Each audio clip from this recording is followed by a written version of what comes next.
A pack of 14 wild dogs moved through the tall grass like ghosts. They weren't hunting buffalo or impala today. They were hunting something bigger, something that had killed 3 of their packmates just days before. A male lion. Not just any male lion, but one with a dark mane and a reputation for crossing borders looking for easier prey. The wild dogs had learned his patterns. They knew when he hunted alone. They knew where he liked to rest. And they had decided this was the day he paid for what he had taken from them. What happened over the next 6 hours would change how researchers understood the relationship between wild dogs and lions forever. Because what these dogs were about to do had never been documented this way before. They didn't just hunt him. They didn't just chase him down like they did with antelope and deer. They went for his face. They went for his eyes. And they made sure he would never hunt their family again. But before we get to that moment, you need to understand how a pack of wild dogs ended up as executioners. You need to understand the brother who watched it happen. And you need to understand what he did next that made every ranger in the reserve hold their breath. The Sumbala Pack had controlled the western plains of the reserve for almost 8 years. 14 wild dogs, all descended from 3 original pairs that had survived against impossible odds when lions dominated every territory. The pack operated like a military unit. They communicated through chirps and sneezes, high-pitched sounds that traveled across grassland and told every member where to be. They hunted with an 85% success rate, the highest of any predator on the Savanna. Most lions couldn't claim that, but what made the Sumbala Pack special wasn't just their hunting ability, it was their loyalty to each other. In the wild dog world, every member of the pack has a job. The alpha pair leads, the hunters chase, the sentries watch, the pups learn. Everyone eats, but the order matters. The pack survives because each member understands their role and never questions it. Kato was born into the Sumbala Pack 4 years ago. He wasn't the biggest wild dog in the group. He wasn't the fastest either, but he had something that mattered more. He had a memory. Kato remembered every lion that had ever come to their territory. He remembered their scents, their patterns, their weaknesses. He would position himself at the edge of hunts and watch how other dogs moved, how they communicated, how they separated prey from the group. Other wild dogs played as pups. Kato studied. 3 months before the hunt we're about to witness, a new male lion entered the Sumbala territory. His name was Jabari, which means the brave one in the language of the people who lived on the reserve's borders. But there was nothing brave about Jabari. He was old, maybe 12 years old, which in lion years meant his best days were behind him. He couldn't compete with younger males anymore. His pride had rejected him during his final mating season, when they realized he couldn't father strong cubs. So he wandered. He crossed borders that he had no right crossing, and he started hunting things he shouldn't have been hunting. The Sumbala Pack first lost a member 3 weeks into Jabari's arrival. A young female named Zara was separated from the group during a hunt. She was the pack's second-best communicator, always keeping the group connected with her chirps and barks. She was never supposed to be alone. Wild dogs die quickly without their pack. Zara lasted maybe 40 minutes before Jabari found her. The pack heard her screams from 2 kilometers away. By the time they got to her location, only blood remained. The message was clear. The old lion was hunting them. The second kill came 10 days later. This time it was a juvenile male named Asante. He was only 2 years old, not yet fully grown into his role as a hunter. He was learning, the way young males do, by watching and following until the moment they're needed to help bring down prey. He never got that moment. Jabari found him drinking alone at the waterhole. A lion that size, moving fast, could cover the distance from the bush to the water in 3 seconds. Asante didn't even have time to call out.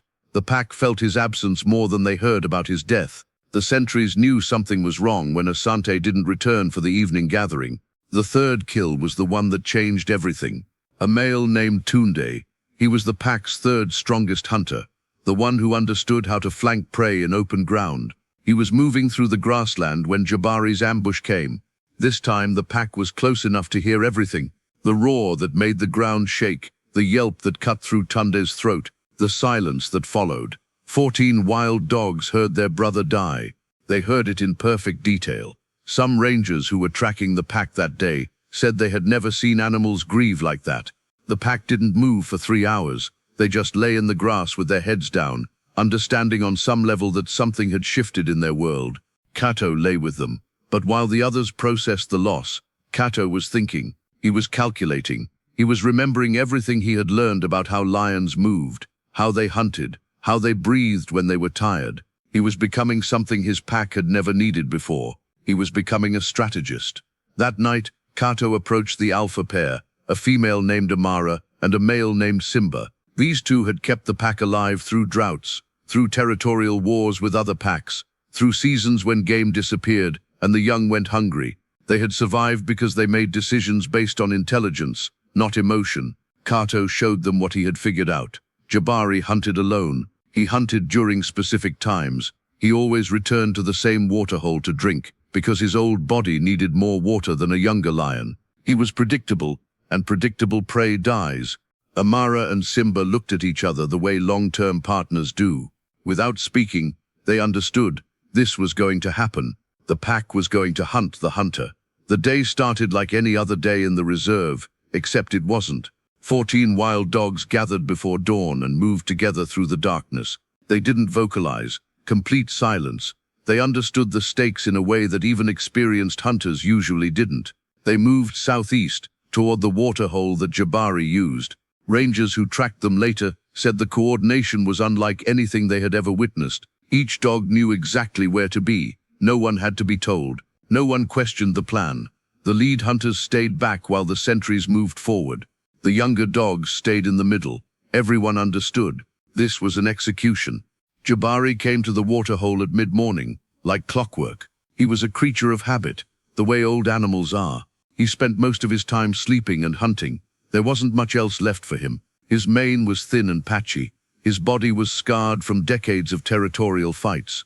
He was all fang and experience, but experience was the only thing he had left. The wild dogs waited until he bent down to drink. What happened next would be described by the lead ranger as something between a hunt and a revenge killing. The pack didn't rush in from all sides. They came in layers. First, 3 dogs went for his hindquarters, testing his reflexes, forcing him to turn. The second wave came from his left, forcing him to shift his weight. The third wave attacked his front legs, trying to bring him down. But Jabari was a lion. He was wounded, old and alone, but he was still a lion. He roared loud enough that every animal within 5 kilometers heard it. He whipped his body, shaking dogs off his flanks. He bit down on a wild dog who got too close and sent that dog limping away with a leg injury that would affect him for months. But 14 against 1 are not good odds, no matter what species you are. The pack was relentless. They didn't get tired the way a solitary predator gets tired. They rotated, fresh dogs coming in as others pulled back, fresh teeth sinking in as others rested. The fight moved across 40 meters of open grassland, a swirling chaos of fur and dust and blood. Then Kato made his move. While the pack was focusing on Jabari's body, Kato positioned himself low, moving toward the lion's face. He had studied this. He knew that a lion's eyes were the most vulnerable thing about him. Without eyes, a predator was almost helpless. Most wild dogs wouldn't go for the face. It was too dangerous. The teeth were there, the claws were there, but Kato wasn't most wild dogs. He came up from below and went straight for Jabari's left eye. His jaws clamped down. Jabari's roar changed from dominance to pain. It became primal, the sound of an animal experiencing something it hadn't experienced before, terror. 3 other wild dogs saw what Kato was doing and understood immediately. They followed. One went for the right eye while the others targeted the soft tissue around Jabari's face. The old lion thrashed, trying to shake them off, but there were too many mouths, too many dogs, too much coordinated purpose. The wild dogs didn't let up. They didn't hesitate. They had lost 3 family members to this lion. This was the moment of reckoning. It took 23 minutes. 23 minutes of Jabari trying to fight back while the pack systematically took apart his face. His left eye was gone first. Gone completely. The wild dogs ate it while he was still standing, still trying to defend himself. His right eye followed. This time he went blind. A lion without eyes is a lion without a future. He stopped fighting with the same intensity. The panic set in. He was a predator who could no longer see. Every instinct told him to run, but running blind into grassland full of wild dogs meant death would find him faster. The pack brought him down eventually. They didn't finish him immediately. They didn't need to. Nature had already won. The other animals in the reserve heard Jabari's screams for an hour. Rangers documented that sound, but they didn't intervene. In the wild, intervention isn't mercy, it's interference. They let the pack finish what they had started. By the time Jabari died, the Sumbala Pack had avenged 3 of their members. Kato stood over the body, bleeding from multiple wounds, breathing hard. He looked different than he had before the hunt. Something had changed. The careful observer had become something else. He had become a killer with purpose. But the story doesn't end with Jabari's death. That's where it gets complicated. That's where the revenge part starts. Jabari wasn't alone in the reserve. He had a brother, a younger male named Asani, who had separated from him 2 months earlier during a territorial dispute.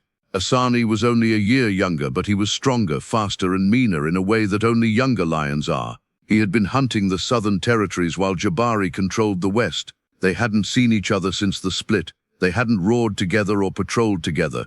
They were brothers in blood, but enemies by circumstance. Ragnars tracked Asani the day after they found Jabari's body. The young lion had caught the scent from kilometers away. He followed the trail of dead prey that the wild dogs had abandoned. He followed the smell of his brother's blood. When he reached the waterhole, he found what was left. Not much. The hyenas had been through the site by then, but enough to know what had happened. Asani stood at that waterhole for nearly an hour. He didn't roar. He didn't pace. He just stood there, staring at the remains of his brother. Ragnars said they had never seen an animal react to death that way. He seemed to be processing something larger than just the loss. He seemed to be understanding that revenge was the only language left to speak. That night, Asani crossed into the Sumbala territory. He moved slowly, deliberately, roaring at intervals. The sound was different from normal territorial roars. This was a roar of war. Every wild dog within 10 kilometers heard it and understood. The situation had changed. The prey had become the predator. The pack that had hunted Jabari was now being hunted by something angrier and more dangerous. The Sumbala Pack went into defensive mode. Amara gathered the younger dogs and moved them away from the territory's borders. The hunters stayed back ready. Kato was among them. The dog who had taken Jabari's eyes. He wasn't afraid. He was curious about how a lion moved when it was driven by rage instead of hunger. He was studying again. Asani found the pack at dawn near the Savanna's edge where the grass was tallest. He came in with a charge that shattered the early morning silence. The wild dogs scattered, just like they were supposed to. They never fought a lion head-on in open ground. That wasn't how they survived. They moved into the tall grass where their size became an advantage. They moved into terrain where a lion's strength meant less than coordination and speed. But Asani was different from Jabari. He was young. His eyes worked perfectly. He hadn't been weakened by age or years of territorial fighting. When the wild dogs cut at his flanks, he responded with speed. When they went for his legs, he pivoted with an agility that shocked the pack. He killed one of the younger hunters in the first engagement. Just like that, a wild dog who had never been tested in real combat against a lion fell to a swipe that opened its side. The pack retreated deeper into the tall grass. They couldn't win this the way they won with Jabari. This lion was too young, too fast, too angry. They needed to change strategy. They needed to do something they rarely did. They needed to run. Asani pursued them for almost an hour. The chase covered 5 kilometers of territory, running through grassland and across rocky outcrops. The wild dogs stayed ahead, barely. Their endurance was better than a lion's. A lion can sprint fast, but only for short distances. Wild dogs can run for hours. The pack understood this. They let Asani chase them until his breathing became labored, until his movements started slowing, until the advantage shifted back to them. Then Kato changed direction. While the rest of the pack continued running straight, Kato cut left and went into a dense thicket of thorn bush. Asani followed. He had to. He couldn't let prey escape. His pride wouldn't allow it. But the thorn bush was a mistake. The branches tore at his face. The thick vegetation slowed him down, and Kato was no longer running. Kato was waiting. When Asani emerged from the thorn bush, bleeding from cuts across his face, Kato attacked from the side. 2 other wild dogs who had circled around came in from the other direction. This time, there was no hesitation. This time, the pack didn't hold back. Asani roared and fought, but he was in their world now. He was on terrain built for them, in a situation where his strength meant almost nothing. The fight lasted less than 5 minutes. When it was over, Asani was on the ground and the wild dogs were standing over him. He was breathing, but barely. The rangers documented that he had wounds on every major muscle group. His face was torn. His eyes, which had seen perfectly just minutes before, were closing with swelling. His body was shutting down. Kato stood closest to him. He looked down at the young lion that had come seeking revenge. He looked at the animal that had killed one of his packmates. And then he did something that shocked the rangers watching from their vehicle. He looked away. He turned around and walked back toward the rest of the pack. The other wild dogs followed. They didn't stay to watch Asani die. They didn't feed on him while he still lived. They just left him there, in the thick grass, slowly bleeding out. Asani lasted through the night.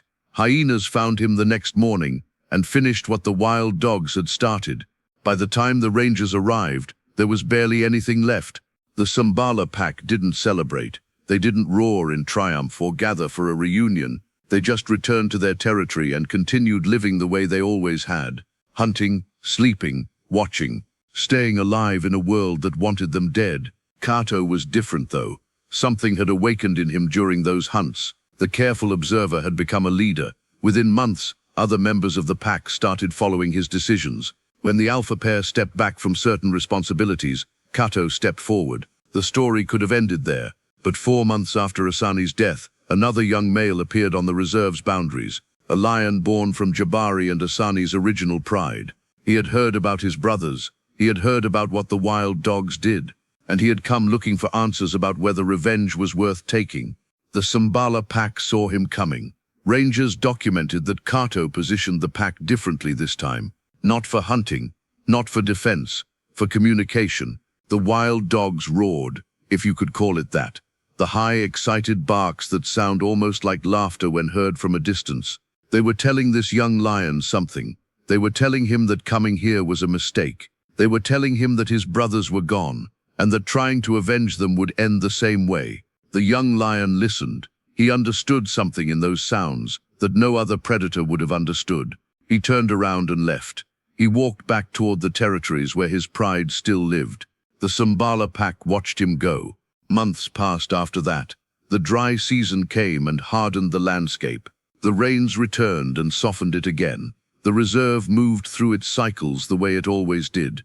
Predators hunted, prey died. The living continued and the dead were forgotten, or almost forgotten. What the rangers learned from the Sumbala Pack's encounter with Jabari and Asani changed how people understood wild dog behavior. These animals weren't just hunters. They were capable of coordinating against threats in ways that seemed almost intelligent. They were capable of revenge. They were capable of strategy that went beyond simple survival. Kato's decision to attack the face first suggested that wild dogs could learn from each other, could teach each other, could evolve their tactics based on observation and testing. Kato lived another 7 years after the confrontation with Asani. He became the alpha male when Simba grew too old to lead. He led the Sumbala Pack through periods of abundance and periods of starvation. He led them through fights with neighboring packs and through seasons of disease. He had pups of his own, and he taught them the way he had learned. He taught them to watch, to remember, to calculate, to wait for the right moment. When Kato died, the pack mourned him the way they had mourned Tunde, the one killed by Jabari so many years before. They gathered around his body and didn't move for hours. No other animal had to explain to them why Kato mattered. They understood that they had lost something irreplaceable. They had lost a thinker, a strategist, a wild dog who had figured out how to survive against something bigger, stronger, and seemingly more powerful. The story of the Sumbala Pack and their battle against Jabari and Asani became part of reserve legend. Rangers told it to tourists and researchers. Scientists studied it in journals and debated what it meant for understanding predator behavior. But the most important lesson was one that nobody could write down. It was the lesson that in the natural world, survival belongs to those who understand that sometimes you can't win through strength alone. Sometimes you have to win through coordination. Sometimes you have to win through memory.